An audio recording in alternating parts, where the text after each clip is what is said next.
In support of the Cuban people. In support of the Cuban people. In support of the Cuban people. In support of the Cuban people. In support of the Cuban people. In support of the Cuban people.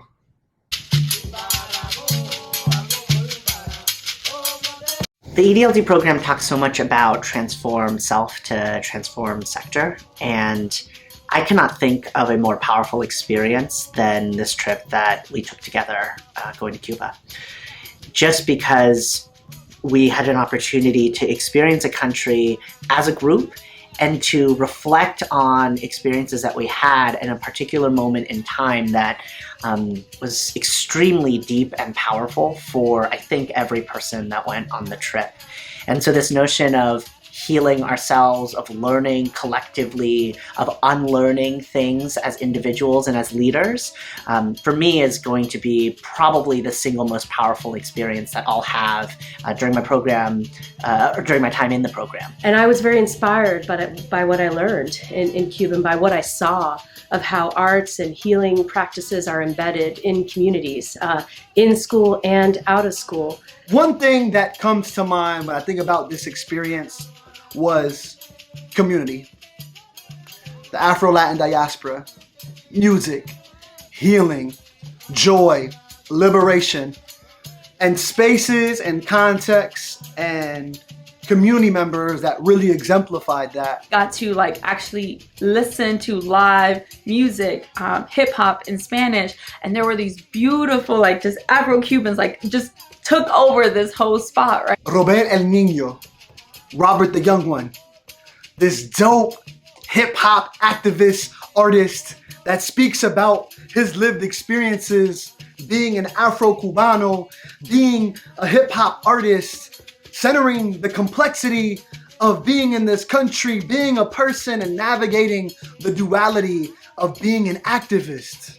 I'm just thinking of the power of political will and community mobilization, especially at this defining moment, which is a really challenging time in the world. And I'm coming back to the literacy campaign. The Cuban government mobilized more than 30,000 teachers to go out to communities, to be in communities, to work in the fields during the day. And then the Chinese government donated oil lamps at night for teachers and students to engage together. And the entire population became literate in 8 months. In 8 months. I mean, it just shows the power of political will and an all of society effort to work for transformation. And Cuba has the highest literacy rates in all of Latin America. I love the book Just Mercy by Brian Stevenson, who leads the Equal Justice Initiative. And one of the things he talks about in that book is the importance of getting proximate to the community. And I'm really grateful that we had the opportunity to get proximate to the community and to people throughout Cuba. Every single day, something magical happened, and I just really appreciated all of the shared experiences that we got to have as a cohort, as a small group together. We went to go visit an organization called AfroAtenas, which was mostly run, if not completely run, by volunteers who took a large trash dump for multiple acres and turned it into an alleyway of art and music and celebration and culture, and then a space to support the LGBTQ community. And they were working on opening a theater specifically to support people with disabilities. We went on the AfroAtenas tour, learning about Santeria and traditional Afro-Cuban religions. What intentionality does that take? How much does it take for you to be able to have to subversively hide the fact that you're praying or honoring or paying homage to a deity in your own religion and tradition, but you have to look at a saint that represents another religion and you just match the colors and that's how you remember? For me, that preservation of joy, that preservation of tradition is something that not only surprised me, but just blew me away. And I think that notion of taking and understanding history and then transforming it into community-centered action is a lot of what we saw in terms of how the Afro-Cuban people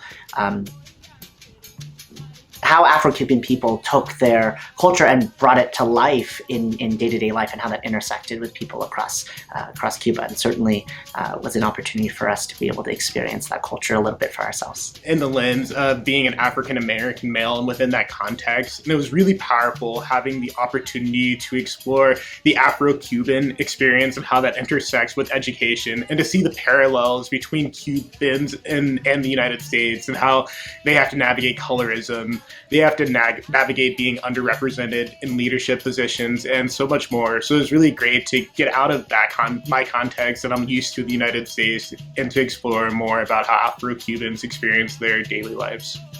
For me, as someone who's aspiring to be a system level leader, what does creating an equitable school system look like? We've been having a lot of conversations within our group too about like manifesting and freedom dreaming, and you know, community building and love. And I think it really has now more than ever, where I am professionally, personally, as a Latina who benefits from white privilege, as a Latina who also is a doctoral student. What is my role? What is the role of our community to combat like anti-Blackness and create an equitable school system that is inclusive of all of our ethnic groups, of all of our young people here in the US and then globally, right? And so for me, the Juntos en la Lucha is about our liberation being intersectional. Another beautiful entry point that really exemplified joy, healing, education, love, liberation was this dope homie, Sekou.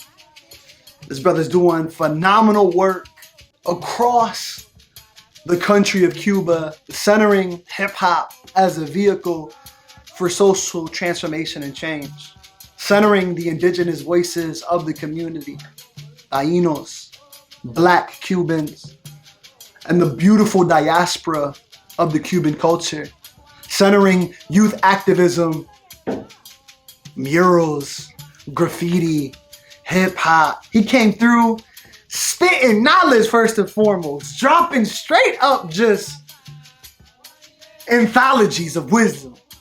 And on top of that, had the beautiful honor and privilege to freestyle with this brother.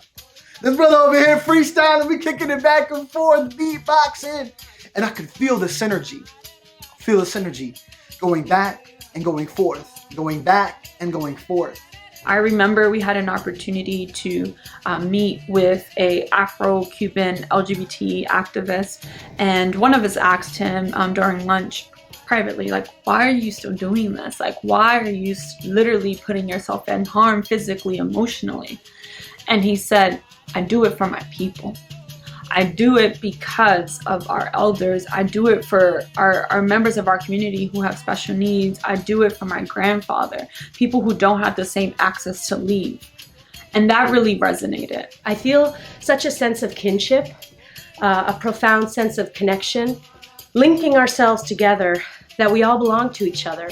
I felt that on the trip, so much joy. I felt that among the Cuban people, incredible warmth and generosity, and it's something that I carry with me and that I want to continue to really live. Part of what I love about Ed.L.D are the interconnected experiences that we all have, and just being able to travel with people and to be able to learn with others made it so powerful. Because to be able to get to where we want to go as a country, it's going to take collective impact, and it's going to take us working together.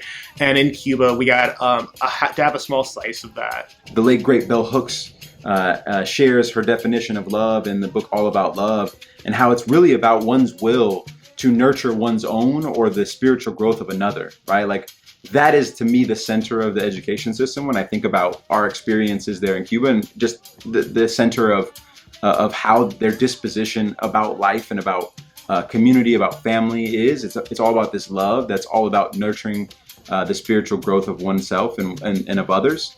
And this was something that happened both in our visits to schools and formal places of education, but mostly outside of those institutions, right? And we know that that's where most people spend their time. So how can we rethink and innovate and be more intentional about how we are cultivating different modalities of learning and ultimately centering this idea of healing? Because we know that is something that is crucial in this moment in time here in the American education system. The power of the drum. The drum was an emergent theme, this emergent being, this emergent sound, this centering piece of our experience through various forms of djembe, conga, various ways in which people would play it. But the drum was a central soundtrack to our experience, centering the traditions and customs of African ancestry, fused with the Latin diaspora, coming into this beautiful space that is known as Cuba. We were able to dance, create spaces of joy, center circles of liberation, center people, center community, center the work of ancestors, invite the energy of ancestors in. There was something transcendent about the drum and the way in which it was utilized as a mechanism to create and center love, access, joy, a call in to the elders, a call in to the ancestors. It's the drum right here. It's this beat. It's the beat that's inside of every single one of us. The heartbeat. The beat of the world. Doing my own work, I'm eager to keep listening and doing it alongside people so that we can, as a system, as a community, do better for our next generation. So, Cuba, muchísimas gracias por tu cariño. Muchísimas gracias por tus historias. I'm forever grateful learning about your truth, your stories, your power, and forever touched. Ashe Pa Ti. Ashe Pa Ti. Ashe Pa Ti. Ashe Pa Ti. Ashe Pa Ti.